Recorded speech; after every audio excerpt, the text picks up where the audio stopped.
बिस्मिल्लाहिर्रहमानिर्रहीम, अस्सलाम वालेकुम। प्रोग्राम मुकाबिल के साथ मैं हूं सरवत वलीम। रऊफ क्लास्टा, आमिर मतीन साहब हमारे साथ स्टूडियोज में मौजूद हैं। सेनेटर्स के साथ कर्ज मुआफी के हवाले से नेशनल बैंक का सबसे बड़ा झूठ। कर्जों के हवाले से नेशनल बैंक ने झूठे आदादो शुमार पेश कर दिए।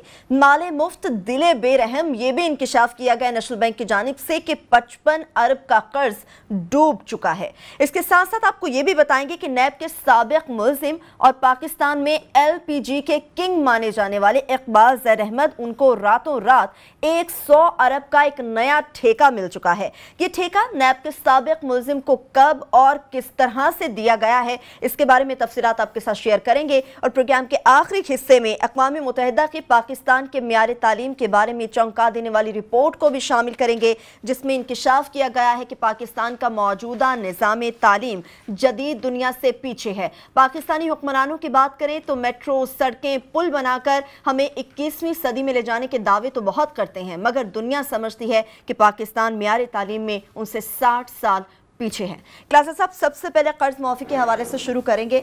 जानना ये चाहेंगे कि असल कर्जा था कितना और इसको हासिल करने में कौन कौन से बड़े ग्रुप शामिल हैं जिन्होंने ये कर्जा माफ किया। ये कोई स्टोरी नहीं है कि कौन कौन से ग्रुप ने क्या क्या माफ़ कराया। अब इतने सारे ग्रुप्स ने कर्जे माफ़ करा लिए और सियासतदानों ने, सिविल मिलिट्री ब्यूरोक्रेसी ने, बड़े ग्रुप्स ने, कि अब ये खबर नहीं रहे कि ये फ़लाँ ने कर्जा माफ़ करा दिया। ये आज हमारी खबर का फोकस भी नहीं है जी, क्योंकि ये पहले हम ऑलरेडी कर चुके हैं। कोई एक दफ़ा नहीं, सैकड़ों दफ़ा हम स्टोरीज़ कर चुके हैं। बल्कि मुझे तो ये भी याद है 2007 में पहली दफ़ा मैंने एक स्टोरी ब्रेक की थी। जनरल मुशर्रफ के दौर में 59 बिलियन रुपीज़ का कर्जा माफ़ हुआ। 2007 में मैंने स्टोरी की। उस वक्त सुप्रीम कोर्ट के चीफ जस्टिस इफ्तिखार चौधरी साहब, उन्होंने उसका न सुओ मोटो लिया था। आज 2016 हो गया, सुओ मोटो चल रहा है। सो ये कोई खबर नहीं है कि इस मुल्क में किसने कितने कर्जे माफ़ कराए, कब कराए, क्यों कराए, कौन खा पी किया। बल्कि टोटल जो अमाउंट वहाँ पे बताई गई थी सुप्रीम कोर्ट में, मुझे याद पड़ती है 1971 से अब तक 250 अरब रुपए के करीब के वो कर्जे थे। उसके बाद नई लिस्टें भी आ गई। अब ये काम जो है 250 अरब रुपए से भी आगे निकल गया है। आज की खबर कुछ और है। हमारे सेनेट ऑफ पाकिस्तान में हम ये समझते हैं बड़े समझदार, बड़े तेज़ ज़हीन, एक्टिव और बड़े बड़े पार्लियामेंटेरियंस बैठे हुए हैं, इसमें शक भी नहीं है। अगर मुझे, मेरा ख्याल आमिर भी ये मेरी बात से इत्तफाक करेंगे कि अगर आपको देखना पड़े कि ये गुफ्तगू का म्यार, डिस्कशन का म्यार आपकी कौमी असम्बली में बेहतर आपको नज़र आता है या सेनेट में? सेनेट ऑफ पाकिस्तान में बिग गन्स बैठे हैं, पढ़े लिखे बैठे हैं, ज़्यादा अच्छी आपको एजुकेशन होती है, आपको समझ आती है और क्वालिटी डिस्कशन होती है। मैं नाम भी ले सकता हूँ, बहुत सारे लोग हैं जो वहाँ पर बैठे हुए हैं। उनकी नज़रों के सामने जब वजारत ख़जाना और स्टेट बैंक और नेशनल बैंक मिल के इन सेनेटर्स को बेवकूफ़ बनाएं और ये बन जाएँ, उस वक्त दुख होता है। कौमी असम्बली में ये चीज़ होती जो मैं अभी लाने वाला हूँ, मुझे तकलीफ ना होती, क्योंकि मुझे पता है कौमी असम्बली में टोटल एक नॉन सीरियस एटीट्यूड है। पर्टिकुलरली क्वेश्चन आवर में उसमें जाएं, देखें, किसी को कोई दिलचस्पी नहीं है कि यहाँ पे क्या कहा जाए। हर एक को 2-2 करोड़ रुपये चाहिए, अपने पैसे चाहिए, फाइल चाहिए, अपने ट्रांसफ़र चाहिए, पोस्टिंग चाहिए और 2-2 करोड़ रुपया चाहिए। मामलात में दिलचस्पी नहीं, बिल्कुल हर किसी, उनको गवर्नेंस के इश्यूज़ में नहीं है, लेकिन सेनेट में है। इसलिए मैं सेनेट की स्टोरी को सीरियस ले रहा हूँ। हुआ क्या है, आज से 1-1.5 महीने पहले ये पलंदा पेश हुआ था, ये डॉक्यूमेंट्स का। ये आपके एक वहाँ पे सवाल डाला था ये सेनेटर आजम सवाती ने, जिसमें उन्होंने पूछा था जी हमें बताया जाए कि कितने कर्जे माफ़ हुए हैं अब तक। तो जो वहाँ फिगर दिया गया था, मेरा ख्याल 271 या 284 बिलियन रुपीज़ का टोटल कर्जे माफ़ हुए थे। ये उन्होंने बता दिया। बात आई गई होगी, आपने शोज किए, हमने किए, कुछ और लोगों ने किए, ख़त्म हो गया। अब एक अगली कहानी यहीं से शुरू होती है। यहाँ कल इसको यहाँ पे बुध वाले दिन सेनेट का इजलास था, वहाँ पे एक और सवाल डाला गया और डालने वाले जो थे, मैं ज़रा उनका नाम ज़रा उनका देख लूँ, ये थे सेनेटर चौधरी तनवीर खान, ये रावलपिंडी के सेनेटर हैं। इन्होंने एक सवाल डाला, इन्होंने पूछा कि हमें ये बताया जाए कि नेशनल बैंक जो है अब तक इसके टोटल 50 लाख से ज़ायद कर्जे टोटल कितने लिए गए हैं। अच्छा। उन 50 जो लाख हैं उनमें से माफ़ कितने हुए हैं और कितना कर्जा डूब गया है, ये उन्होंने सवाल पूछा। अच्छा। और 2011 से लेके 2016 तक कितने कर्जे इन्होंने माफ़ किए नेशनल बैंक ने। बड़ा सादा सा सवाल था। इसके जवाब में बड़ी खौफनाक खबर निकली है।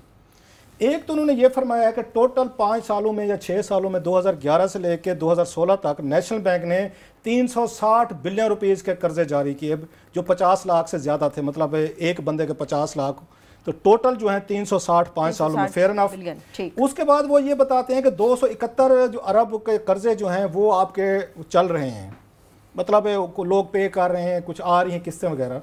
उसमें जो बड़ी खबर निकली है लोन राइट ऑफ के अलावा कि 55 अरब रुपए के नेशनल बैंक के कर्जे डूब गए हैं, कि जिन्होंने कर्ज लिया था वो वापस करने से इनकारी हैं। इनको कहते हैं नॉन परफॉर्मिंग लोन्स। ठीक, ये है। एक होता है राइट ऑफ। नेशनल बैंक के राइट ऑफ एक अलहदा कहानी है, वहां से भी राइट ऑफ कराए गए हैं। बैंक जब खुद कर देता है, माफ कर देते हैं अल्लाह के नाम पे कि जा बचा याशी कर, मजे कर, तुझे पैसे देने की जरूरत नहीं, वो राइट ऑफ होता है। एक होता है कि जिनका राइट ऑफ नहीं होता लेकिन वो कर्जे देने से इनकारी हो जाते हैं कि जी जो करना है मेरा कर लो। तो 55 बिलियन रुपीस का दिन दिहाड़े डाका मारा गया, नेशनल बैंक के कर्जे डूब गए हैं। ये राइट ऑफ के अलावा है, इनको कंफ्यूज मत करें। माफ अलहदा कराए गए हैं, जो इनकारी हो गए वो 55 अरब रुपए के हैं। अगली कहानी सुने जहां पे सेनेटर्स आते हैं। इसमें एक सवाल डाला चौधरी तनवीर ने कि ये बताया जाए कि 2011 से लेकर 2016 तक आपने नेशनल बैंक के कितने कर्जे माफ किए। जनाब हिज एक्सीलेंसी इसहाक डार साहब ने या वजारत खजाना ने लिख के दिया है वहां पे सेनेट में कि जनाब हमने कोई कर्जा माफ नहीं किया 2011 से लेके 2016 तक, कोई कर्जा माफ नहीं हुआ। अब मैं आपको दिखाता हूँ ये डॉक्यूमेंट जो 1 महीना पहले 1.5 महीना सेनेट में पेश हुआ था, जो मैंने बताया था 271 या 280 अरब रुपए, जिस पे बड़ा रोला पड़ा था यहाँ पे हु इज हु जिन्होंने कर्जे माफ करें। उसमें जनाब इन्होंने, मैं नाम बता रहा हूँ, जो झूठ बोला गया है और या ये फजिंग की गई, इट्स कॉल्ड ये फिगर फजिंग। और बड़े सेनेटर्स अपने को बड़ा समझदार समझते हैं कि कैसे आंखों में धूल दे के निकल जाते हैं। इसमें यूनाइटेड शुगर मिल्स और पसरूर शुगर मिल्स 2011 में 25 करोड़ रुपए का कर्जा माफ कराया, और इसहाक डार साहब लिख के दे रहे हैं जी कि पिछले 5 सालों में कोई कर्जा माफ नहीं हुआ। सुनते हैं जरा। इसका सरकोता टेक्सटाइल मिल ये फैसलाबाद में है, इसके 2012 में कर्जा माफ हुआ, इसका 8.5 करोड़ रुपए कर्जा माफ हुआ 2012। इसहाक डार साहब लिख के कह रहे हैं जी पिछले 5 सालों में कोई कर्जा माफ नहीं हुआ। सुनते हैं जरा।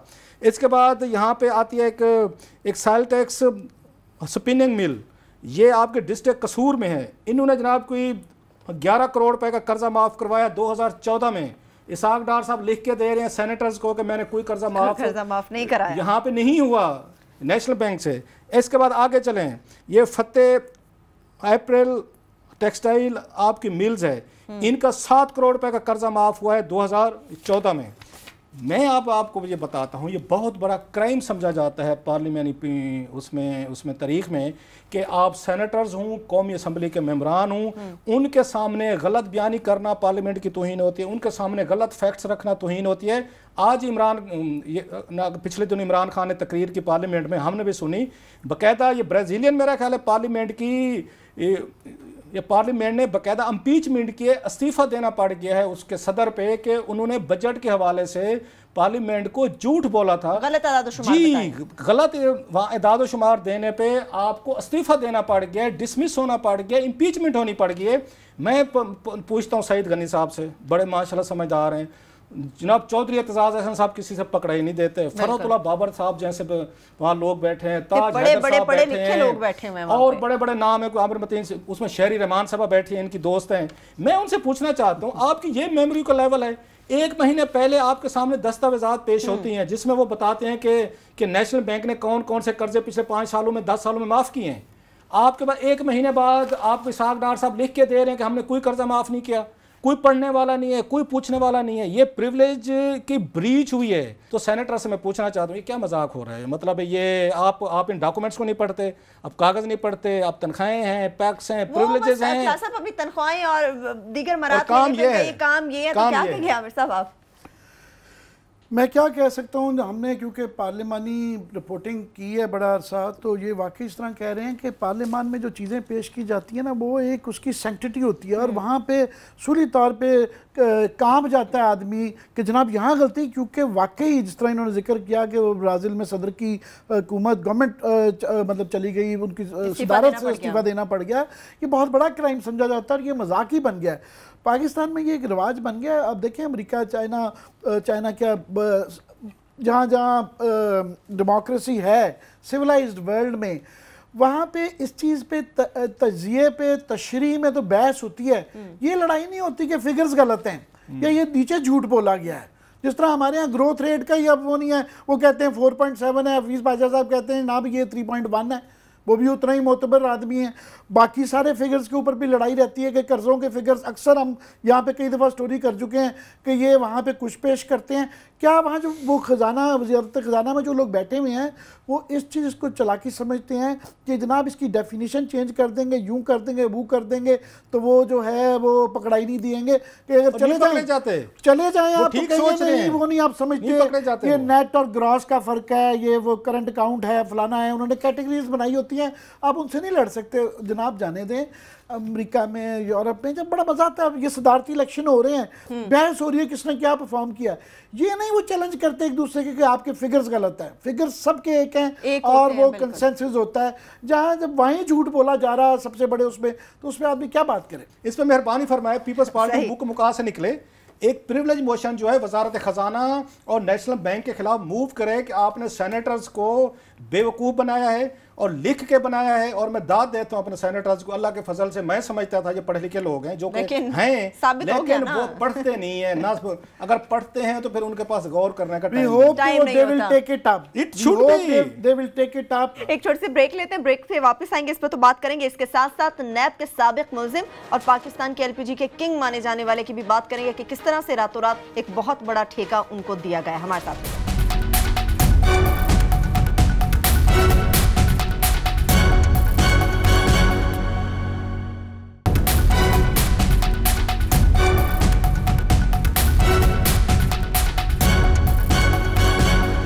ब्रेक के बाद एक बार फिर से आपको प्रोग्राम में खुशामदीद कहेंगे। आमिर साहब, मैं आपकी तरफ आऊंगी। ब्रेक पे जाने से पहले जिस तरह से मैंने बात की है एलपीजी के किंग के हवाले से, जो कि नैब के साबिक मुल्जिम भी रह चुके हैं, तो रातों रात उनको ठेका दिया गया। असल कहानी है क्या मामला है? इससे पहले भी क्या क्या चीज़ें सामने आती रही एलपीजी को लेकर?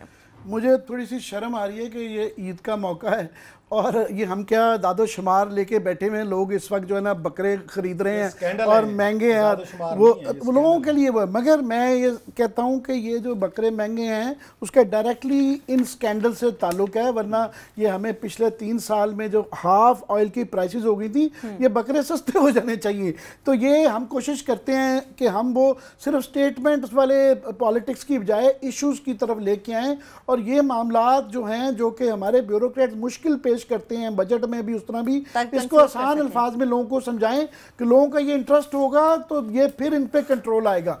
ये अब जो इस तरह ही है, ये अब ये कहानी जो है पढ़ के इंसान परेशान हो जाता है कि ये इस मुल्क में हो क्या रहा है। इस वक्त सबसे ज़्यादा पैसा बन रहा है इस बात पे कि जनाब हमें बिजलियाँ, हर आदमी जाहिर है तड़प रहा है। 8-8 घंटे की 3 साल हो गए इस हुकूमत को, 3.5 साल अभी भी वो लोड शेडिंग चल रही है।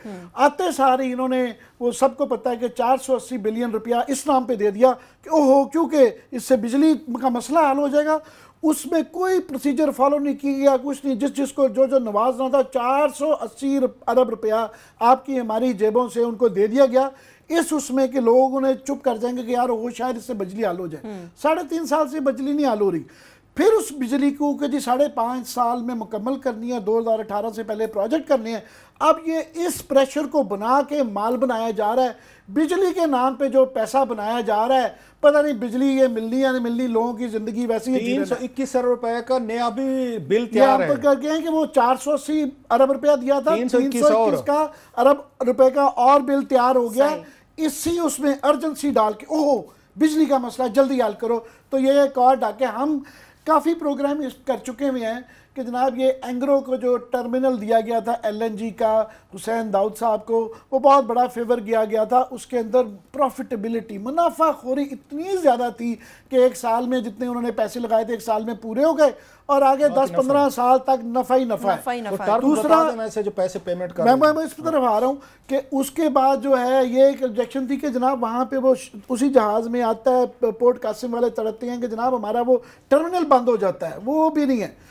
अभी उस पर इनकी इतनी तनकीद हुई थी, उस तरह का एग्जैक्टली एक और जो प्रोजेक्ट है सेकंड टर्मिनल दिया, वही तकरीबन टर्म जो है वो इकबाल जैद अहमद साहब को मिल गया।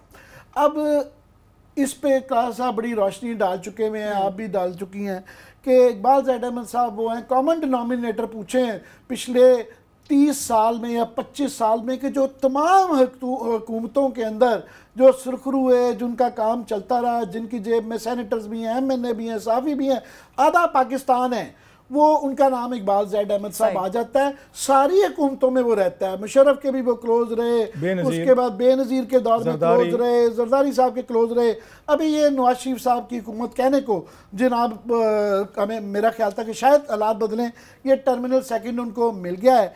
अब हालात ये हैं कि जो पहला एंगरों को दिया गया था वो 2,60,000 पर डे के हवाले से उन्होंने पैसे देने थे, हर सूरत में इस्तेमाल हो ना हो। डॉलर थे क्या थे? $260,000 पर डे के हिसाब से उनको पे करना ही करना है, ये इस्तेमाल हो या ना हो। हाँ, अभी जो है उसके नज़दीक करीब करीब जो है ना थोड़ा सा कम करके $252,000 पे इकबाल ज़ैद अहमद साहब को दे गया, मोर लेस। एक मज़े की बात यह है कि कंपनी जिसने के अप्लाई किया था उसने $1,80,000 पे अप्लाई किया था, और उनके बकौल जो हम पेश करेंगे कि क्रेडेंशियल्स इनसे ज़्यादा थे, मगर उनको रद्द कर दिया गया।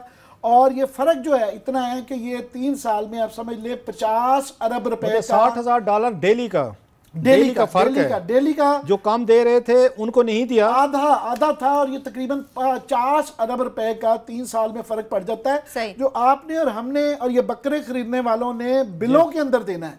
याद रहे कि जो गवर्नमेंट इस तरह की डील करते हैं तो गैस के बिल के अंदर ये पैसे आते हैं और हम उस पर नजर नहीं रखते, पहले उस वक्त चीखते हैं जब बिल में आते हैं, उस वक्त नहीं चीखते जब ये दिया जा रहा होता है, तो ये दे दिया गया है। तो ये साहब जो अकबर एसोसिएट्स और ये JJVL और उस कंपनी का भी इन्होंने जो इनके 100% शेयर है PGPL के नाम से एक नई कंपनी कर दी हुई है, तो इनको ये मिल गया हुआ है। अब इनकी लड़ाई वो मैं जिक्र करता रहा, वो त्रिशूल फिल्म में होता है ना, वो एक तरफ अमिताभ बच्चन और एक तरफ संजीव कुमार, ये इनकी लड़ाई है।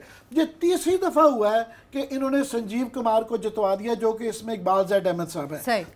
ये पहले एक दफ़ा मुशर्रफ के दौर में डील अकबर एसोसिएट को मिली, वो JJVL ले गए। फिर ये हुआ कि ये इससे पहले लैंड टर्मिनल और एक और टर्मिनल का हुआ, दोनों तरफ से बड़े शदीद इल्ज़ाम थे। इकबाल ज़ैद अहमद साहब ने वो जो बोर्ड बैठा हुआ था वो उनके मुलाजमीन निकल आए, उनके कागजात चोरी करवा दिए। इनका इल्ज़ाम था कि जनाब आपने गो के वो इनको दूसरी अकबर एसोसिएट को मिल गया था प्रोजेक्ट, तो ये इल्ज़ाम था इन पे कि जनाब आपकी बैक गारंटी ठीक है। वो कहते हैं कि जी हमने कोर्ट से प्रूव किया नहीं। एनीवे वो कैंसिल क्रॉस करके घूम फिर के उन्होंने देना इकबाल ज़ैद अहमद को, तो तीसरी दफ़ा लड़ाई में इकबाल ज़ैद अहमद साहब को दे दिया गया। अब उसके अंदर जो ऑब्जेक्शन मैंने कहा, एक तो ये फ़र्क पैसे का फ़र्क आ जाता है, दूसरा जो है हमने जो सवाल थे उसमें लिखा, फसी साहब जो इकबाल ज़ैद अहमद के साहबजादे हैं उनसे कांटेक्ट किया कि जनाब ये दिया गया है। उन्होंने एक ग्रीवांस पिटीशन फाइल की, एक नया अदारा बनाया गया PLTL के नाम से, पहले ये एक और अदारा था, अब नया अदारा बनाया जिसने दिया, तो उन्होंने ओवरनाइट वैल्यूएशन करने में, नॉर्मली पिछली दफ़ा ये प्रोजेक्ट दिया था 2-3 महीने लग गए थे, तो ओवरनाइट दे दिया गया। तो हमने ये फजील साहब से पूछा कि जनाब ये एक ग्रीवांस पिटीशन उन्होंने पेश किया है कि जनाब हमें ये शिकायतें हैं, तो वो हमने उनसे पूछा, तो उन्होंने कहा जनाब ये तो उस इदारे से पूछे जिन्होंने दिया है, बाकी इन्होंने पेपरा रूल की वायलेशन की, हमारी कंपनी ज़्यादा अच्छी थी, उनका एक वर्जन था। तो हमने आज़म सूफ़ी साहब हैं PLTL के MD, मैंने उनसे फ़ोन पे भी बात की, उन्होंने कहा जी आप मुझे लिख के भेजें, तो मैंने उनको ईमेलें भेजी हुई हैं, आज 5-7 दिन हो गए हैं, कई दफ़ा ईमेलें भेज चुका हूँ व्हाट्सएप के ज़रिए भी, तो उनके जवाब नहीं आए हैं। जो ऑब्जेक्शन जिसके ऊपर हैं, एक तो ये है कि जनाब जो इनको ने जो कंपनी जिसको ये मिला है, जो कि इकबाल ज़ैद अहमद साहब की कंपनी है, पहले तो इन पर ऑब्जेक्शन ये है कि इनको, जो कि मुझे फजील साहब ने भी कहा जी स्टे नहीं हुआ, इनका इस कंपनी ने अकबर एसोसिएट ने स्टे ले लिया था, उन्होंने कहा जी हमारे खिलाफ स्टे नहीं है, तो मैं मान गया शायद ये सही कह रहे होंगे। मैंने फिर कॉपी ली स्टे की, ये मेरा ख्याल दिखाएंगे, इसके अंदर स्क्रीन पे है, इसके अंदर लिखा हुआ है कि in the meanwhile defendants are restrained from returning the financial bid of the plaintiff. अब यहाँ इन्होंने बड़ा टेक्निकल खेला है, उन्होंने कहा जनाब होता ये है कि बिड्स जब ये होती हैं खाली लिफाफों में जाती है, और दूसरी पार्टी को अगर एक को मिलना हो तो दूसरी पार्टी को जब तक मिल ना जाए दूसरे की वापस नहीं रिटर्न की जाती। तो ये जब कहा जाता है कि इनकी दूसरे की जिसको नहीं मिली इसकी बिड वापस ना करे, इसका मतलब ये होता है कि अवार्ड ना किया जाए। उन्होंने कोर्ट को साइड पे रखा और उन्होंने कहा जी इनको तो देना जल्दी, और ओवरनाइट रातों रात की वैल्यूएशन किए बगैर उनको वो दे दिया गया। अब उनकी जो ग्रीवेंस कमेटी में अमंग अदर थिंग्स एक तो ये ऑब्जेक्शन थी, दूसरा उनकी ऑब्जेक्शन है, सुने आप जो क्लास साहब अभी थोड़ा सा देर पहले बता भी दिए, इसकी हिस्ट्री ज़्यादा जानते हैं इकबाल ज़ैद अहमद की और ये नैब की। उन्होंने वो ये बताएंगे कि नैब के हवाले से इनके खिलाफ रेफरेंसेस बेताशा रहे हैं। असूली तौर पर उनका कहना है पिटीशन के अंदर अपनी के जनाब इनको ये क्वालिफाई नहीं कर सकते थे, जो कंपनी जिसका ये रिकॉर्ड हो वो क्वालिफाई नहीं कर सकती। फिर उन्होंने कहा जनाब कि इसका जो है इन्होंने 11 बिलियन के अभी भी गैस के जो है ना नादहिंदा हैं, ये इन्होंने पैसे देने हैं गवर्नमेंट का, सुई गैस सदर्न गैस वालों का बिल देना है जी। उसके बाद जनाब वो कहते हैं कि ये जो BW कंपनी है ये इनका तजर्बा नहीं है, जबकि इन पे ये इल्ज़ाम लगाया गया था कि आपका तजर्बा नहीं। उन्होंने ये कंपनी जिसको ये मिला है वो उसका हमें एक बार एसोसिएट्स ने ये प्रोवाइड किया। उनका जनाब ये कंपनी देख लीजिए, China Harbour Engineers Company Limited है और ये पाकिस्तान में जितने मेजर प्रोजेक्ट्स हो रहे हैं उसके अंदर इन्वॉल्व है और बड़ी मुस्तनद कंपनी, हमारे पार्टनर्स ये हैं। जबकि इनका ये इल्ज़ाम है कि JJVL की जो कंपनी है, पार्टनर्स हैं, उनकी इन्होंने पावर ऑफ अटॉर्नी नहीं दी। मतलब ये है कि शो कर दें कि मेरे ये पार्टनर्स हैं, बाद में वो पार्टनर्स की आप कागजात ही नहीं दें। वर्चुअली उनका नाम इस्तेमाल हुआ मगर वो पार्टनर्स का अभी तक कागजात नहीं दिए गए, तो वो एक वायलेशन है। फिर उसी तरह ही ये है कि जनाब इनको पिछला प्रोजेक्ट मिल गया था, इसलिए इनके क्रीडेंशियल्स ठीक थे तो मिला था ना। इनका अभी सिर्फ ये प्रोजेक्ट शुरू हुआ है तो पहली दफ़ा इस काम में आए हैं। इस काम में टर्मिनल सेटअप करने के अंदर JJVL पर ये नहीं है। बहरहाल ये एक बहुत ही सीरियस सवाल आगे में है कि ये कि महंगा दिया गया, किस तरीके से दिया गया, और ये ओवरऑल जो है शाहिद खाकान अब्बासी साहब, मेरा हमेशा से ये ख्याल था कि ये बहुत ईमानदार आदमी हैं, मगर ये ऊपर तले LNG के हवाले से काफ़ी सवालात आ रहे हैं। हम किसी बाद में बात करेंगे। ये जो शहजाद अली खान साहब ने भी जो इल्ज़ाम लगाए हुए हैं कि ईरान पाइपलाइन के भी वो भी सीरियस चार्जेस हैं। ये सेकंड एंग्रो के बाद ये दूसरे टर्मिनल की भी कहानी आगे हैं, बड़े सवालात हैं, अदालत में स्टे है, मगर जल्दबाजी करके इकबाल ज़ैद अहमद की कंपनी को दे दिया गया है। बाकी स्टोरी बैकग्राउंड क्लास अब एक ब्रेक लेके आपकी तरफ आ जाए, एक छोटी सी ब्रेक हम ले लेते हैं। ब्रेक से जब वापस आएंगे, जिस तरह से इकबाल ज़ैद अहमद साहब से मुतालिक बात हो रही, तो क्लासेस आपके पास भी इससे मुतालिक कुछ कहानी है, वो भी सुनेंगे हमारे साथ।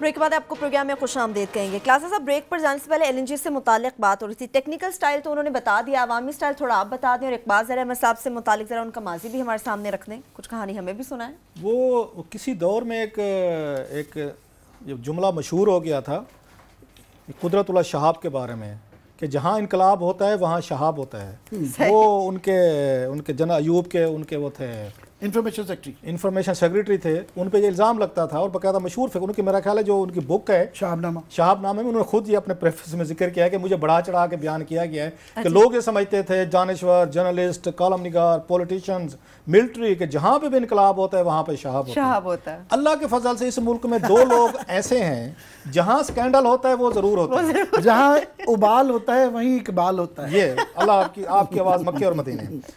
एक अल्लाह उनकी लंबी उम्र करे, मलिक रियाज साहब हैं, वो भी लैंड कंस्ट्रक्शन इधर उधर के हवाले से कहीं भी पाकिस्तान में कोई मसला होगा मलिक रियाज साहब का भी नाम जरूर आएगा। मुमकिन ही नहीं है कि वो ना आए, ये अलहदा चीज़ है। बहुत सारे लोग कहते हैं कि चलें जनाब, एक उनका पॉइंट ऑफ व्यू है कि मलिक रियाज ने कुछ भी किया होगा, लूटा होगा, कब्जे किए होंगे, लेकिन कुछ ना कुछ खड़ा कर दिया है, कुछ ना कुछ लोगों को कुछ चीज़ें दे दी हैं कि ये देखें, और यूरोपियन स्टाइल उन्होंने दिया है। खैर एक और बहस है। मुझे यहाँ इस्लामाबाद में 1998 से लेके अब तक, मैं जब मुल्तान से आया था, मेरे ख्याल ये कितने 18 साल होने वाले हैं सर, मुल्तान से जो हिजरत करके यहाँ पे हम इस्लामाबाद, मैंने उसमें जिस भी अखबार अंग्रेज़ी में रहा हूँ, कोई उर्दू में तो खैर मैंने काम नहीं किया, इंग्लिश जर्नल से मैं रहा हूँ 3-4 इंग्लिश अखबार में, मुझे नहीं याद पड़ता कि कोई स्कैंडल मैंने साल में 2-3 स्कैंडल इकबाल ज़ैद अहमद पे ना किया हूँ। OGDC उसमें चले जाएं इकबाल ज़ैद अहमद आपको मिलेंगे, LPG में चले जाएं, रेंटल पावर में चले जाएं, अब आप कह रहे हैं टर्मिनल में चले जाएं, आपको हर जगह इकबाल अहमद मिलेगा। और जुल्म क्या हो रहा है, अब मैं ज़रा इनकी हिस्ट्री बताता हूँ। बेनज़ीर भुट्टो साहिबा के साथ इन्होंने कारोबार शुरू किया, उस वक्त इन्होंने LPG के कोटे जो थे नहीद खान साहिबा ने भी लिए, उसके बाद उनके जो हैं उनके स्पाउस जो हैं सफदर जी, डॉक्टर सफदर अब्बासी साहब ने भी लिए वहाँ से। उस एतजाज़ अहसन साहब पे जो इल्ज़ामात लगाते हैं ना, ये चौधरी निसार अली खान साहब, वो इन्हीं पे लगाते हैं।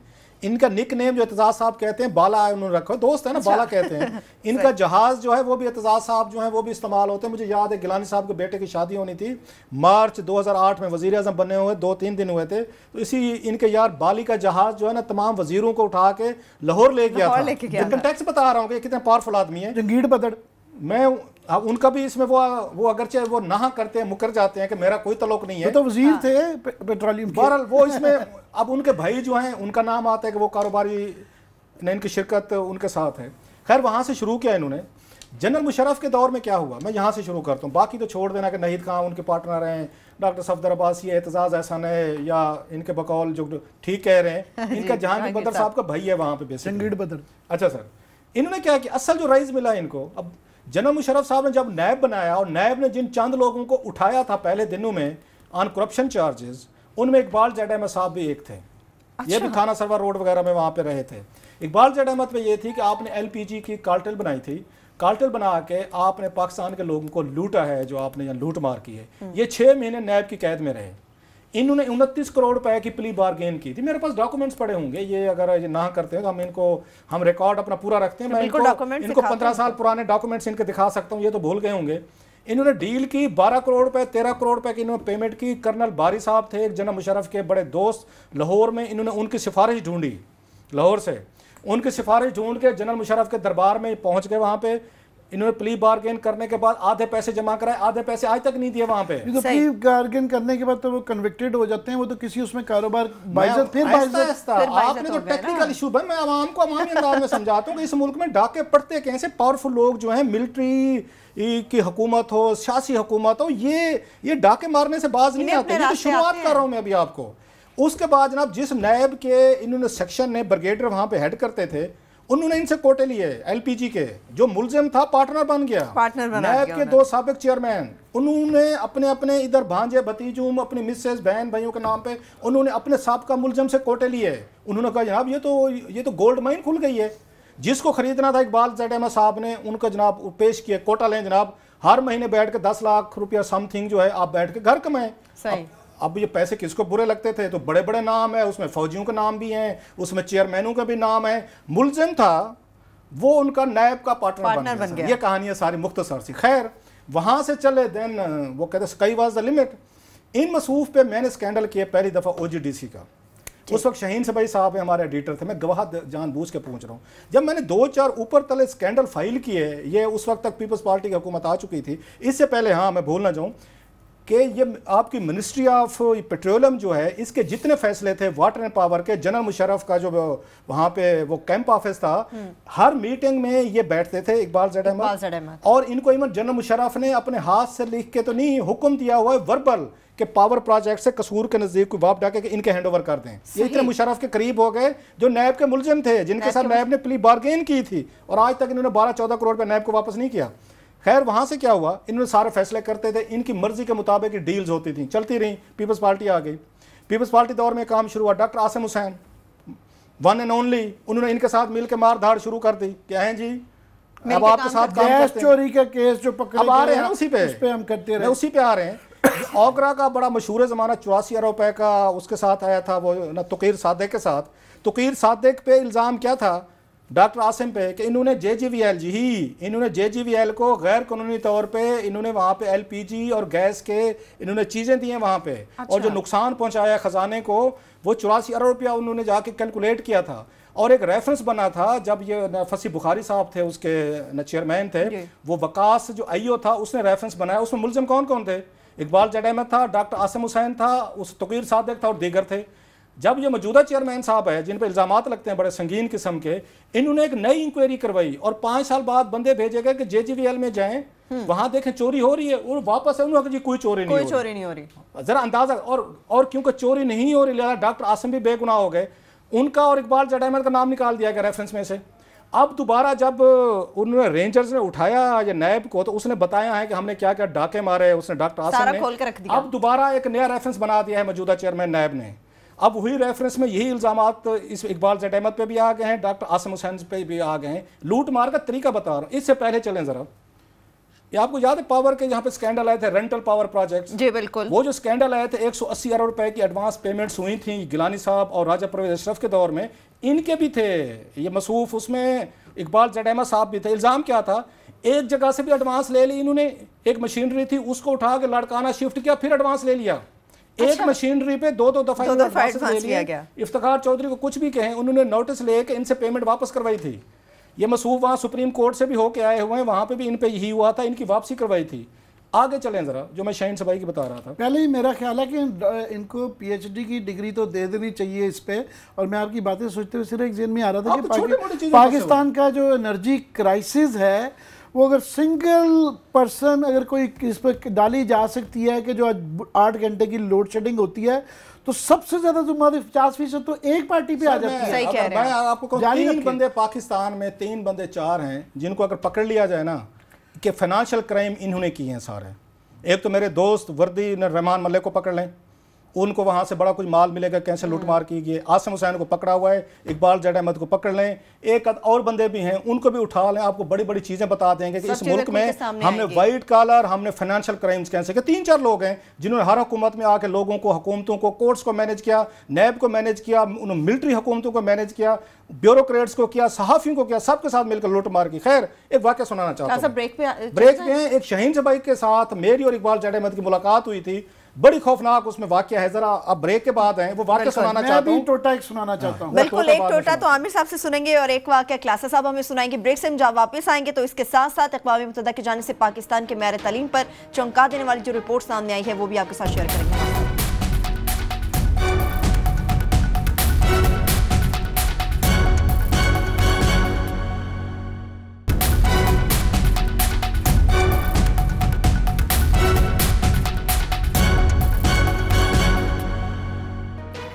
ब्रेक के बाद एक बार फिर से हम आपको प्रोग्राम में खुश आमदेद कहेंगे। क्लास साहब, आप कोई वाकया सुनाना चाह रहे थे हमें मुलाकात का। मैं बता रहा हूँ ना कि जो इस मुल्क का नैब का कैदी रहा हुआ हो, जिसने LPG कोटे लिए हों, सुप्रीम कोर्ट ने सुओ मोटो लिए हों, जिस पे नैब के रेफरेंसेज हों, जो बात आमिर, उसके बावजूद वो टर्मिनल का ठेका ले जाता है। ये कैसे मुमकिन है? जिन्होंने नैब के साथ प्ली बारगेन की हुई है, माने हुए हैं कि हाँ हमने जुर्म किए थे, जराइम किए हैं, साबित हो चुका, उसकी कंपनी आती है, ठेका ले जाती है और इस मुल्क में दे दिया, और इस मुल्क में दे दिया जाता है। पाकिस्तान में सब मुमकिन है। तो ये फिर उसके बाद फिर ये कहना कि हम क्यों बैठ के बातें करते हैं। अब इनसे पूछा जाए कि नैब ने के साथ प्ली बारगेन करने वाला, पैसे रिटर्न करने वाला, और अभी आधे पैसे दिए भी नहीं है। अच्छा, क्यों नहीं दिए? क्योंकि नैब के चेयरमैन पार्टनर बन गए थे, नैब के ब्रिगेडियर इनके दोस्त बन गए, तो उन्होंने पैसे वापस नहीं लिए इनसे। मेरी ये है कि इसके ऊपर, ये जो टर्मिनल देने के ऊपर PM हाउस के अंदर किसी बंदे ने, एक आदमी जो कि जिसका मुफ्ता लगाने के लिए मशहूर है, वो उसने जाके इनसे कहा जनाब हमने बड़ी फेवरेबल आपको वो करवाई है, तो हमारा तो हिस्सा तो दें। सो लोग ज़ाहिर है हिस्सा बनाते हैं, मसला नहीं है, वो दे। एक अच्छी चीज़ कारोबार, इन कारोबारियों को इन्हें पता है कि everybody has a price. Iqbal जड अहमद साहब का मैं वही वाक़या सुना रहा हूँ जिसमें अगेन शाहीन सबाई साहब इस वाक़े के गवाह हैं, मेरे एडिटर थे। मैंने इनके खिलाफ स्कैंडल फाइल किया OGDC में, जो मारधाड़ हो रही थी, कॉन्ट्रैक्ट इनको मिल रहे थे गलत तरीके से। इन्होंने कहा शाहीन सबाई साहब को, वो एक यहाँ पे होटल में ठहरे हुए थे 5 स्टार में, कि सर मैं आपको आकर मिलना चाहता हूँ, मैं एक्सप्लेन करना चाहता हूँ। शाहीन साहब ने मुझे भी बुला लिया, शाहीन सबाई साहब ने। ये भी इतना बड़ा एक अदद काला बैग उठा के आ गए। ये 2000 आपको मैं 9-10 की बात बता रहा हूँ, मेरा ख्याल है। आ गए, बैठ गए, इन्होंने एक लंबी कहानी सुनाई अपने स्टाइल में। Again very polite man, decent man Iqbal जड अहमद साहब। कोई हमारी जाती दुश्मनी तो नहीं है। हमारी दुश्मनी ये है कि आप यहाँ पे ये जेबों पे डाके मार रहे हैं, इस गरीब मुल्क को लूटे ना, फेयर बिजनेस करें, फेयर बिजनेस जरूर करें, लेकिन यहाँ लूट मार ना करें। 4 लोगों को जेब में 4 टक्के डाल के ना अब इस मुल्क का 4 अरब रुपया मत लूट लें, हमारी ये शिकायत है। शाहीन साहब को जब, शाहीन साहब भी माशाल्लाह पता खुद बहुत बड़े रिपोर्टर हैं, वो भी इन्वेस्टिगेटिव रिपोर्टर हैं, उन्होंने मेरे डॉक्यूमेंट्स भी देखे हुए थे जो मेरे पास थे। जब उन्होंने, शाहीन साहब ने थोड़ा सा ग्रिल किया इकबाल जड अहमद साहब को, मैंने भी किया, तो 2 मिनट बाद उन्होंने डॉक्यूमेंट्स रखे साइड पे। उन्होंने कहा जनाब मुझे बताएं, इस मुल्क में बगैर इन लोगों के मुंह में या हड्डी डाले, ये अल्फाज हैं उनके, शाहीन साहब विल बेल मी आउट, इन आप जिन लोगों का मेरे ऊपर इल्ज़ाम लगा रहे हैं, इनको बगैर हड्डी डाले, बगैर इनको पैसा दिए, बगैर इनको ब्राइब के इस मुल्क में आप बिजनेस कर सकते हैं। ये वही अल्फाज हैं जो रियाज मलिक ने कहे थे, पहियों के बगैर फाइलें नहीं चलती। ठीक है, इससे बड़ा थप्पड़ पाकिस्तान की सिविल मिलिट्री ब्यूरोक्रेट जो हैं, जो बैठ के वो डील करते रहे, जो इनसे बार्गेनिंग करते रहे, इनसे माल लेते रहे, इनसे LPG के ठेके लेते रहे, कि इकबाल जड अहमद मुझे और शाहीन सबाई को कह रहे हैं कि इनके मुंह में हड्डी डाले बगैर मैं कारोबार कर सकता हूँ। उन्होंने कहा जनाब इन सियासतदानों को बगैर माल खिले आपका ख्याल में अप्लाई कर सकता हूँ ठेकों के लिए। बिल्कुल सही। ये उनका एडमिशन था। उसके बाद मेरे और शहीन से भाई के पास क्या आर्गूमेंट रह गया था कि हम उनको अखलाकियात समझाएं, SOP समझाएं, नहीं मुल्क बड़े अच्छे होते हैं ये। उसने कहा भाई मेरे ये सारे लोग पैसे लेते हैं, मैं देता हूं इनको, मुझे कारोबार करने के लिए पैसे देने पड़ते हैं। दैट्स व्हाट इकबाल चट अहमद, उन्होंने मुझे और शाहीन शबाई को 2009-2010 में उन्होंने मैरियट होटल के कमरे में बैठ के बात उन्होंने बताई थी कि इन सब को मैं ब्राइब करता हूं, इसके बगैर ये मुझे नहीं चलने देंगे। हकीकत यही है कि सारे प्रोजेक्ट ज़्यादातर बिजनेसेस ऐसे ही हो रहे हैं। एक आधा जो हमारे काबू आ जाता है, जिसके कागजात आते हैं, तो हम खास तौर पे ये पॉइंट आउट करते हैं कि जनाब ये ऐसे चल रहा है। हकीकत ये है कि ज्यादातर मामले ऐसे ही चल रहे हैं। अब तो करप्शन जो है, जो करप्शन जो पैसा नहीं ले रहा वो हमारे लिए बड़ा, हम उसको यूं हैरानी से देखते हैं कि बुज़दिल है, बेवकूफ है, अनपढ़ है, नलायक है। क्योंकि लायक और काबिल और बहादुर आदमी तो करप्शन करते हैं इस मुल्क में। जो जितना पढ़ा लिखा है, काबिल है, बहादुर है, क्योंकि करप्शन करने के लिए 2-4 चीज़ें ज़रूरी हैं, ये जहन में रखिएगा। आप काबिल हूँ, इंटेलिजेंट हूँ, आप बहादुर हूँ, क्योंकि आपको ना फिक्र नहीं होनी चाहिए ना कि पकड़ेगा तो क्या हो जाएगा।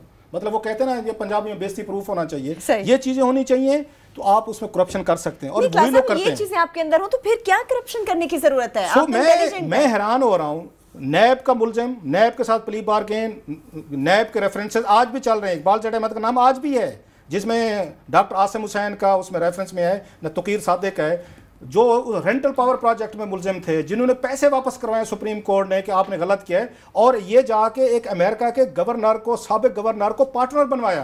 ये बड़े समझदार लोग हैं कारोबारी।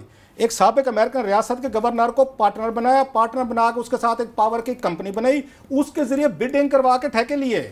ये कैसा है? सही है, जनाब अली, इनको तो पता है रास्ते कैसे निकालने। ये रास्ते कैसे निकाल। आप एक टर्मिनल पे बैठे हुए हैं बड़े भाई, यहाँ पे कई टर्मिनल हैं, ये टर्मिनेटर हैं, बेसिकली ये टर्मिनेटर हैं इस सोसाइटी के। आपने उसकी बात की है अपने ये वर्दी मिनिस्टर साहब की। ये 3 दिन पहले मैं वहाँ मौजूद था, ये कौमी असम्बली में, ये शायद खकान अब्बासी साहब, वहाँ ये सवाल उठा है, ये टर्मिनल वाला सवाल उठाया गया है क्वेश्चन आवर में। उन्होंने बड़े इंतहाई, उनसे बल्कि मुझे वो जो शिकायत ये हो रही है कि जो सवाल कर रहे थे उन्होंने इसको प्रेस नहीं किया कि जनाब वो कंडीशन, वो कहते हैं हमारा उनके साथ मुआहदा हो गया, बस कंडीशनलिटी मीट कर दी गई। किसी ने पूछा नहीं है कि कंडीशनलिटीज क्या है, क्राइटेरिया क्या है। शायद खकान अब्बासी साहब हमें बताएं, नैब का मुलजिम अभी जिस पे रेफरेंस चल रहा है, सुप्रीम कोर्ट की जिस पे फाइंडिंग है, प्ली बार्गेन की हुई है, 6 महीने तो वो कैद रहा है, उसको आपने कैसे टर्मिनल दे दिया? वो तो साबित हो चुका है कि बैड प्रैक्टिस है। फिर आप उसको मेरिट कहते हैं हमने शफाफियत की है। फिर तो सारे मिले हुए हैं। जो उसने कहा था मैं तो सबको हड्डी डालता हूं भाई। आर्गुमेंट ये देख देते हैं, 2-3 चीज़ों का बड़ा आर्गुमेंट है कि जनाब वो क्योंकि हमें बिजली चाहिए और बिजली ना होने की वजह से हमें 2% के GDP का नुकसान हो रहा है, जो कि $3-4 बिलियन बन जाता है साल का। तो इसलिए अगर कोई हर्ज नहीं है किसी को, अगर कोई इसमें $1-2 बिलियन बना लेता है, ये आर्गुमेंट लार्जर मैं आपको बता रहा हूँ थ्योरी ये, इसके अंदर लोग पैसे बना रहे हैं। वो जो कर्जों में भी वो जो IPP को जो दिए गए पैसे बना रहे हैं। LNG में, LNG की सूरत हाल ये है कि ये इस तरीके, एक लास्ट बड़ी इंपॉर्टेंट बात यह है साहब, दुनिया भर में फर्नेस ऑयल जो है से LPG सस्ती होती है, LNG सस्ती होती है। पाकिस्तान में आपको पता है ये इस तरह के खांचों की वजह से उससे महंगी हो गई है। दुनिया भर में $2 पे फॉर एग्जांपल ये अमेरिकन जो क्राइटेरियन है वो होती है, हमारे यहाँ $9 MPBTU हो गया है कि इतनी महंगी हो गई है कि फर्नेस ऑयल से LNG महंगी हो गई है, क्योंकि ये सारे खांचे चल रहे हैं और ये फ्रॉड हड्डियां डाल रहे हैं। और जो बात आपको मैं बताऊं कि जब ये LPG की कीमतें बढ़ती हैं ना, जो हम सुनते हैं, इसका फायदा किसको हो रहा होता है? एतजाज अहसन साहब को हो रहा होता है, ये LPG का कारोबार करते हैं। आपके फौजी हैं यहाँ पे, वकील वाकई बना रहे हैं, पैसे माल बना रहे हैं, बिल्कुल मुख्तसर क्लासेस। अच्छा, उस पे आपके ब्यूरोक्रेट जनरल मुशर्रफ के यहाँ पे थे, जनरल मुशर्रफ के जो वो कहते हैं ना बड़े वो ईमानदार थे, उनसे पूछे कि आपके इर्द गिर्द वालों ने इकबाल चट अहमद से किस किसने कोटे लिए, आपने लेके दिए उनको। इसमें सिविल ब्यूरोक्रेट, इसमें मिलिट्री ब्यूरोक्रेट, इसमें पॉलिटिशियंस, इसमें आपके जर्नल्स, आपके ये वकील, तमाम के तमाम। जब LPG की कीमतें, आम आदमी इस्तेमाल करता है LPG का जी, आज सिलेंडर की कीमत बढ़ गई, ये सारी बढ़ी हुई कीमत इन मसूफों के पास जाती है। इकबाल चट अहमद इनके ब्याह पे कारोबार फरमाते हैं, इनको हर महीने घर बैठे वहाँ पे इनको मंथलियाँ मिलती हैं, आपके सियासतदान भी लेते हैं, सिविल मिलिट्री ब्यूरोक्रेसी भी लेती है, और इसमें और भी बड़े बड़े लोग हैं। इकबाल चट अहमद साहब ने मलिक रियाज इस मुआशरे का ऐनिया है, मैं कहूँगा मिरर हैं, जो हमें ये दिखाते हैं कि जनाब हम किसी को भी हड्डी डालें, हम किसी को भी पैसे दें और कोई काम हम इनसे करवाने की सलाहियत रखते हैं। मलिक रियाज ने भी ये टीवी इंटरव्यू में कहा था, अरशद शरीफ का इंटरव्यू था मेरा ख्याल है, और इन इकबाल चढ़ा अहमद ने मुझे और शहीन सबाई को कहा था जनाब इनको मैं पैसे ना खिलाऊं, इन सियासतदानों को, ब्यूरोक्रेट्स को, तो मैं कारोबार नहीं करूं। सबको ईद मुबारक बहुत ज्यादा। इसके बाद इस वक्त जो है सिर्फ ये है कि हमारे जो सऊदी अरेबिया में बेचारे पाकिस्तानी भाई जेलों में पड़े हुए हैं, जो लोग हज कर रहे हैं बेचारे, वो भी उनके लिए दुआ करें और हम भी उनके मुतालिक जरूर सोचें कि बड़े बुरे हालात में, और सऊदी अरब को रहम फरमाए और हज की स्पिरिट में रहम करें, और कम से कम जो है अपनी इबादत अपनी जगह पर सबसे बड़ी इबादत है कि जिस हालात में रखे हुए हैं उनका भी कुछ सोचें। ठीक है, इसके साथ ही प्रोग्राम अपने इख्तिताम को पहुंचता है और ईद उल अज़हा की मुकाबले की टीम की जानिब से अपने देखने वालों को बेहद मुबारकबाद पेश करते हैं। अपना बहुत सा ख्याल रखिएगा। खुदा हाफ़िज़।